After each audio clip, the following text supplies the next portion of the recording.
It's my pleasure to welcome you once again to another episode of A Chat with ESV Olalekan Aboderin. My name is Oluwafemi Sanusi. As we know, this is a production of REST Publications, otherwise known as Real Estate Services and Transactions, a subsidiary of Reals Academy. In the house today we have ESV Olalekan Aboderin. He is the lead advisor of Olalekan Aboderin Consulting, a firm of estate surveyors and valuers. He's also the Director of Studies of Reals Academy Limited, a professional real estate development center here in Lagos, Nigeria. Thank you, sir, for joining us for another episode. To God be the glory. Viewers, thank you for being part of this show. Yes. Our last episode on, in fact, I usually like to call it our series on mortgage properties. Quite a number of our viewers asked questions, and we have decided to designate today to answer some of all those questions. So we're going to start on that note. So one of the questions somebody asked was, it says, I was bequeathed one of my father's property after his death, and he says, so when his asset was shared, he's now asking, what does he need to do to be able to sell that property? Okay, anyway, that's very simple. I think what really comes to mind in this circumstance is that probably the father died without a will. Okay. Yeah, because in that question, with the clause that when the asset was shared, that would mean that there was no last testament for the father. Okay. So that means that family probably had meeting and they share the asset of the deceased. So that implies the man died intestate without a will. So where it happens like that, for such a property to be sold, if he wants to sell, then there must be authority for him to sell. Okay. Without authority for him to sell, it will be an issue. For example, I think the circumstances can take the form of one, where the property has a registered title in the name of his father.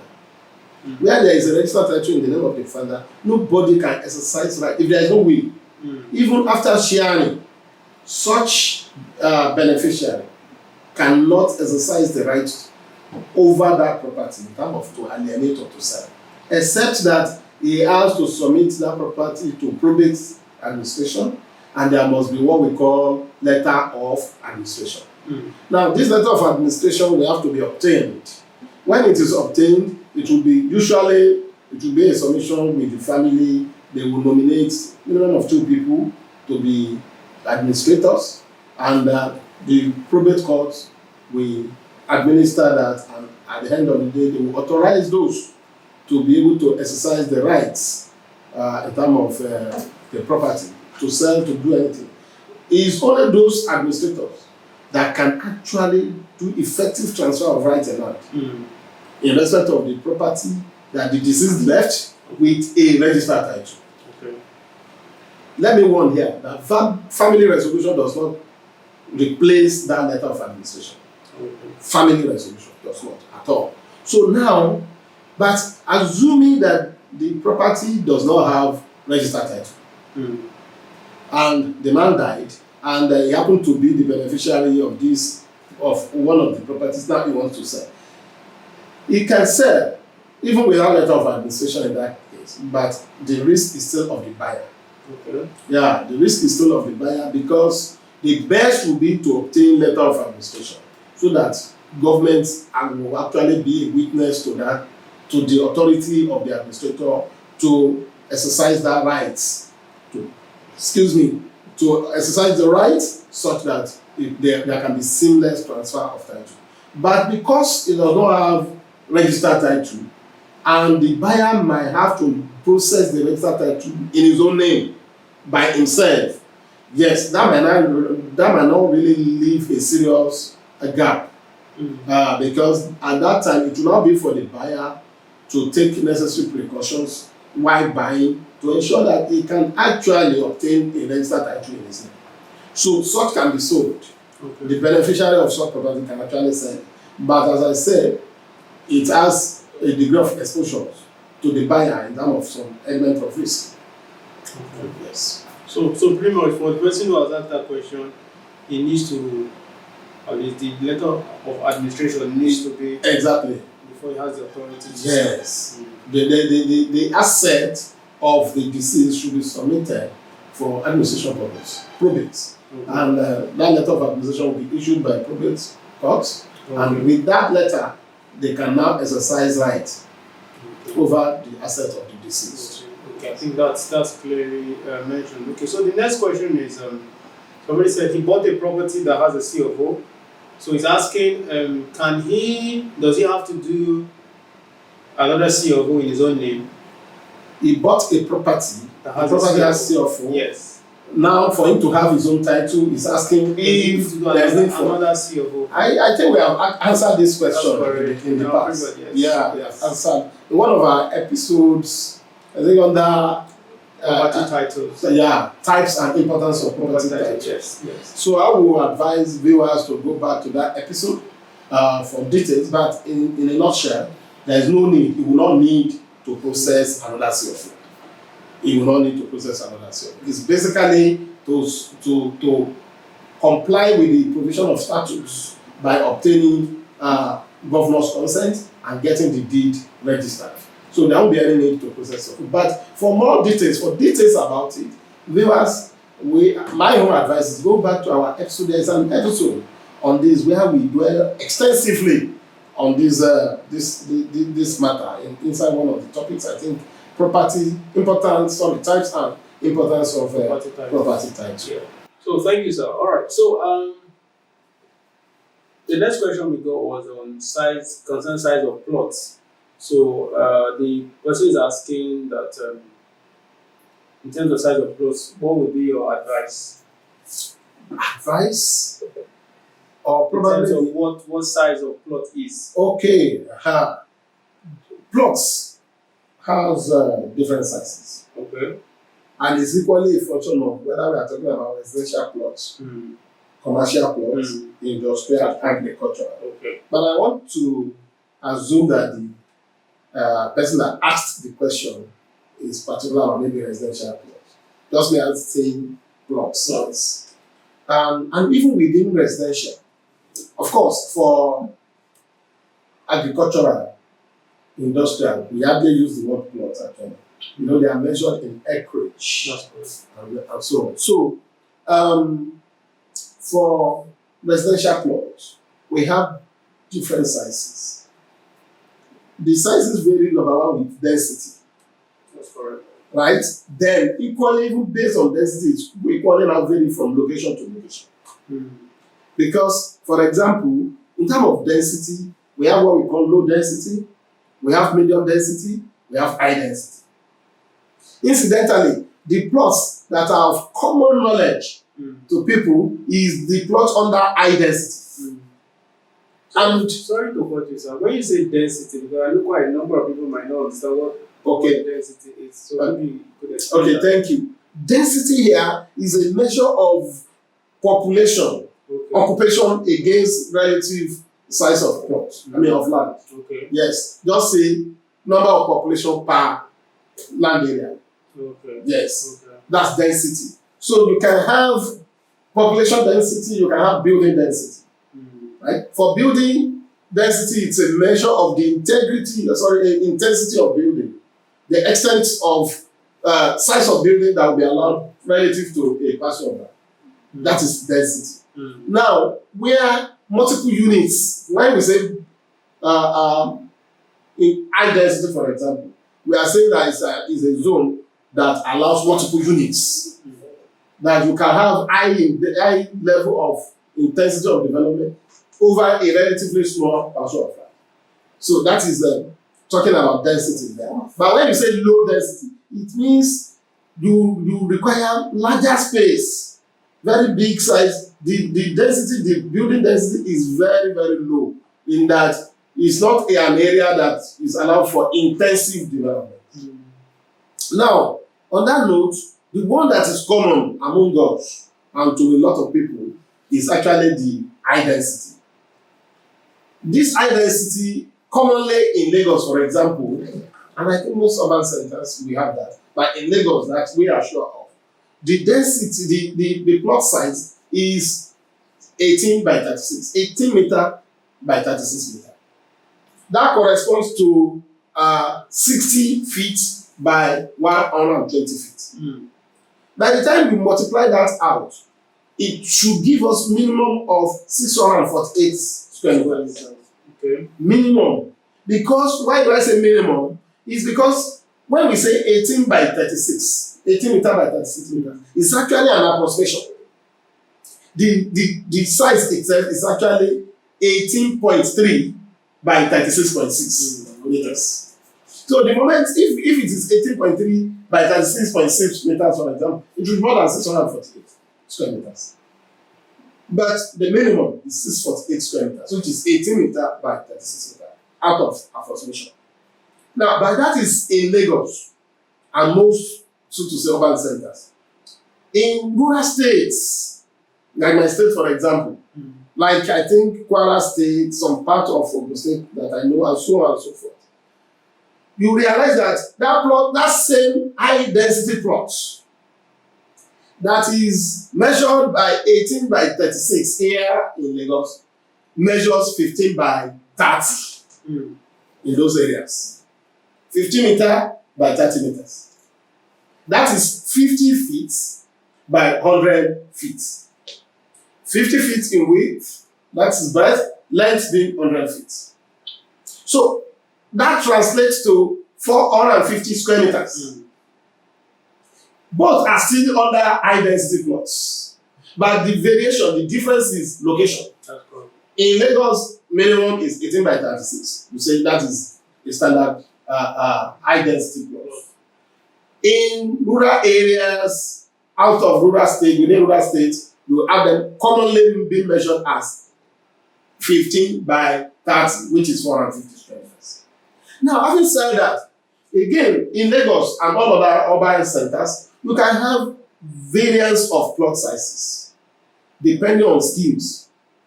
These days, private investors do land subdivisions to provide sites and services. They want to optimize their returns too. So in some cases, they don't have strict adherence to that 18 by 36 that we have in Lagos. In some cases, they can say their plot sizes are 500 square meters, 550 square meters. And those are the plot sizes as far as their schemes are concerned. So I have to mention this so that viewers will not just hear, everything should be 18 by 36 and they want to buy plus. You can even get to an area, you see plot size of 750 and so on. So just as you can get for 450, 500, depending on the scheme and the way the scheme promoters have designed the line subdivision so as to optimize the return that they get from it. So that is, but when it is of medium density, the plot size become higher, right? And so on when it is of a low density. Okay. So I just wanted to ask, I think we can, just for you to, under each of all those density, can you give like suggested locations where you can have this kind of? Okay, yes. Low density are usually government reserved areas. Low density, government reserved areas. And it's common that when you have a low density, in the good olden days, low density could be as high as about 2,000 square meters for a family, for an household. Right? Then, medium density, equally, most government schemes have medium density in a situation where you have plot size measuring around 1,000 square meters. Okay. Between 1,000, 1,005, all those locations, like you can specifically refer to Magodo GRE 1, GRE 2. In fact, in particular GRE 2, I know in GRE 1 it's mostly around, you have 600, 700, but in GRE 2, you have in the region of 1,000. Some might be now around something, 1,050, 1,001, and so on. Same thing if you go to Omoni Phase 1 for Lagos, for people living in Lagos.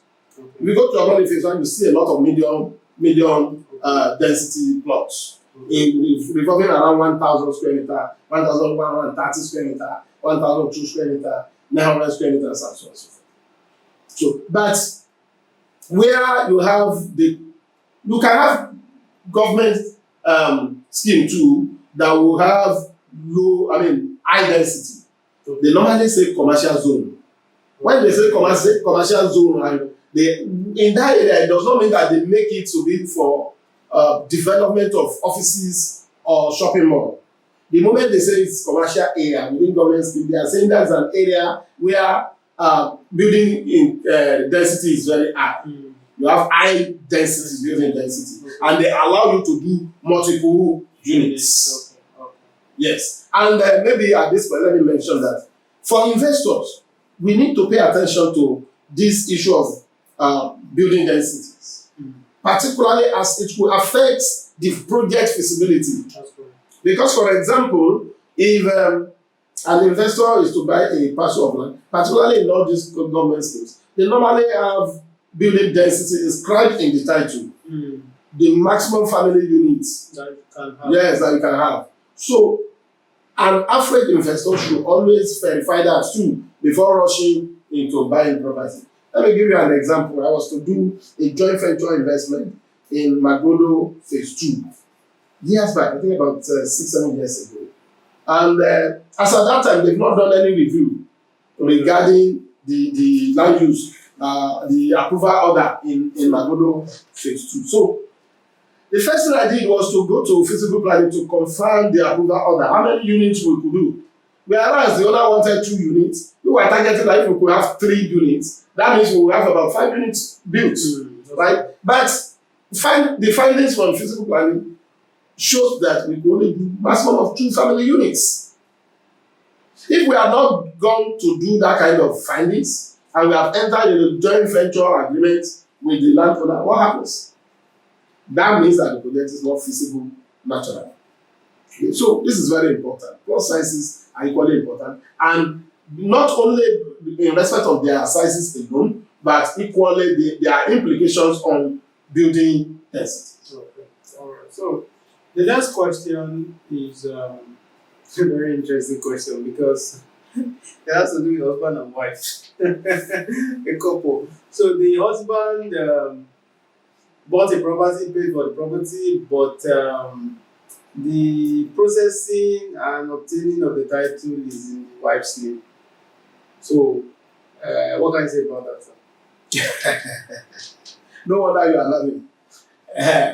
Well, simply put, it does not matter how they funded the purchase of the property. That's my own. In this case, probably the husband choose to buy property for his wife or choose to fund the purchase of the property for his wife. But the summary is that from what you have said, the registered proprietor of that property is the wife. If the registered proprietor of the property is the wife, the person that owns the property is therefore who? The wife. That's what the government recognizes. Yeah, that is the law. And that's what the law. Because there is no basis to show to the world that it's the husband that actually paid for it. Yeah? He could pay maybe out of decision to buy property for his wife. Okay. But legally speaking, the registered proprietor of the property is the wife. And that's the owner of the property. Okay. And she's the only one that has power to alienate, that has power to do seamless transfer on that property. I said that's why the husband cannot sell that property. He cannot sell the property. Right? God forbid if the woman chooses to, go away. I mean, the chance is very, there is nothing for the husband. Because that property belongs to the wife by virtue of the title. Because the title is in the name of the wife. That's interesting. Okay? So, the last question I have is that this individual, he says that he has a property and he has a title, but he misplaced the original copy of his title. So his question is, can he still go ahead to sell the property? Yeah. The fact is simple. He can go ahead to sell the property. However, selling the property is not a function of if he wants to sell carefully and deal diligently. Okay. Or you just want to put it into the market and sell and leave the buyer to whatever risk exposure. The fundamental thing is that he can sell. Okay. But how will he now sell is the question. Okay. He has to put measures in place to be able to ensure that as he's selling and is able to close his eyes and is not exposing the buyer to undue, risk or any forms of challenges. Okay. Now, what does he have to do? If an original title is misplaced and he had made efforts to look for the title, unfortunately he's not able to locate it. He's missing the title. Then he needs to ensure that he has to go and get government informed by processing, by informing the government that there is a misplacement of documents. Okay. Right? So that requires that there will be, it varies from state to state. Okay. I think in Ogun, I'm not sure they have changed that. In Ogun State, for example, you don't need to go and file for loss of title. Okay. You only inform them. When you inform them, then they will place caveats on your documents. Okay. But if it's Lagos, loss of title must be. He has to process it. Okay. He will do adverts, he will do affidavits, the police report, he will file that memorandum of loss. He will file for memorandum of loss. Okay. That memorandum of loss is what will give the buyer confidence. And that takes care of that gap that is not holding the original. So he has to file for memorandum of loss. And with that memorandum of loss, of course, it has an indication. That indication is that it's equally declaring his sincerity that the title is actually misplaced. Because there are some instances where probably he had mortgaged the property and is unable to recoup it. Perhaps the company and the finance house had equally folded up. And he feels that he could just make declaration of loss. And by saying so they want to sell with these guys that is misplaced, he has misplaced the title. That is not right. That is not a good motive. So memorandum of loss must be filed and be registered against the title. Then at that time, he will be able to sell without any fear on the part of the buyer. And he will be able to sell for value. Because as a matter of fact, if the title is misplaced, he might not be able to obtain the right value. Because the buyer too will capitalize on the fact that we don't have the original now. We don't know what will happen. And a lot of things can happen. That's true. So the process is to file for what we call memorandum of loss and get that registered against the title. And on that basis, he can sell as if he's actually having the original. By filing that, you now obtain the certified true copy of his title. That certified true copy of his title with the memorandum of loss already filed will put him in position to be able to sell. Okay. All right. Thank you very much, sir. Yes, viewers, please keep your questions coming. Where you can send the questions at the bottom of the screen. Even we take suggestions and every kind of feedback with respect to every episode that we air online. So with that, we come to the end of this episode. We look forward to seeing you in subsequent episode. My name is still Oluwafemi Sanusi. Bye bye from me.